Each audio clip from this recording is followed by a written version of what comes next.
The village of Sundew was small and peaceful. It nestled between rolling hills and a thick green forest.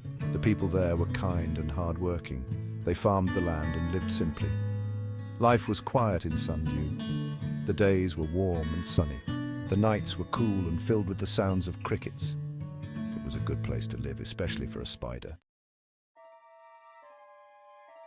The one warm spring morning, a tiny spider was born. He was smaller than a dewdrop. He was also much more special. This little spider named Spark had a gift. He could spin webs like no other. Spark's webs shimmered with a strange light. They could move and even glow. They were magical. Spark lived with his family under the eaves of a farmhouse. His mother was a wise old spider. She taught him how to spin webs to catch food. His brothers and sisters loved to play games with him, using their webs like swings and slides. Spark loved his family. He felt safe and happy in his little corner of the world. One day, a strange feeling came over Spark. He felt a tremor in his webs. It was like something was disturbing the peace of his world. The wind seemed to whisper warnings, carrying strange scents from the forest.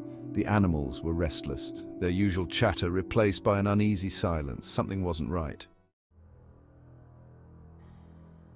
Section 5, Shadows Stir. As the sun began to set, casting long shadows across the village, Spark saw something that filled him with dread.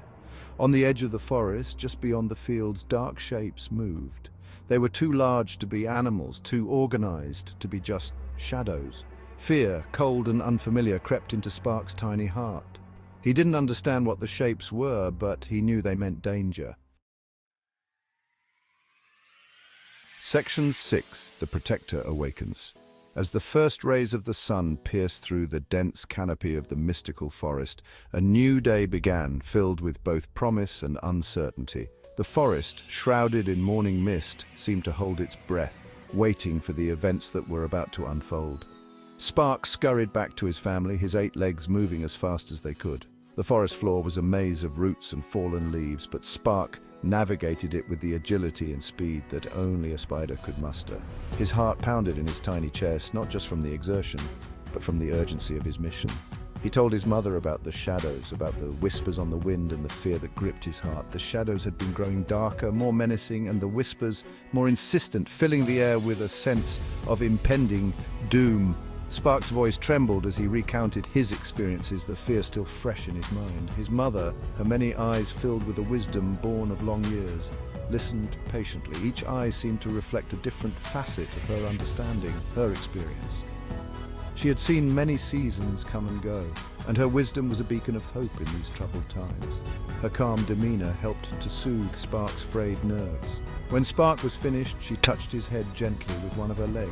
It was a gesture of comfort, of reassurance. She knew the weight of the responsibility that Spark felt, and she wanted to ease his burden, if only a little. Her touch conveyed a silent message of love and support. "The heart of a hero beats within you, my son," she said, her voice soft but firm. Her words were like a balm to Spark's troubled soul. She believed in him, and that belief gave him strength. He felt a surge of determination, a resolve to face whatever challenges lay ahead. "You are the protector, the weaver of safety. Trust your instincts, Spark. Protect our home." Her words echoed in his mind as he prepared to take on his role. The forest was their home, and it was up to him to keep it safe. He felt a sense of purpose, a calling that he could not ignore. The fate of the forest rested on his tiny shoulders, but he was ready to face it with courage and determination. Section 7, A Gathering Storm. The village was shrouded in an uneasy silence. The usual sounds of laughter and chatter were absent, replaced by an eerie stillness that seemed to hang in the air like a heavy fog. The streets, normally bustling with activity, were now deserted, as if the very life had been sucked out of the village.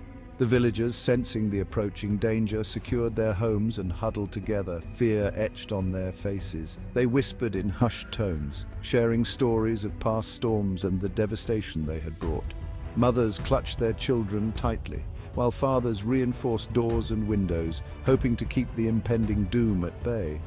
Spark, perched atop the highest point of the farmhouse, watched as the shadows in the forest grew larger, more defined. His keen eyes scanned the horizon, taking in every detail, every movement. He had seen many storms in his time, but there was something different about this one, something that sent a shiver down his spine. A storm was coming. He could feel it in every fiber of his being.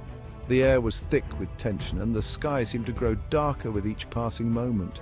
The wind began to pick up, howling through the trees and rattling the shutters of the houses. It was as if the very elements were conspiring against the village, preparing to unleash their fury.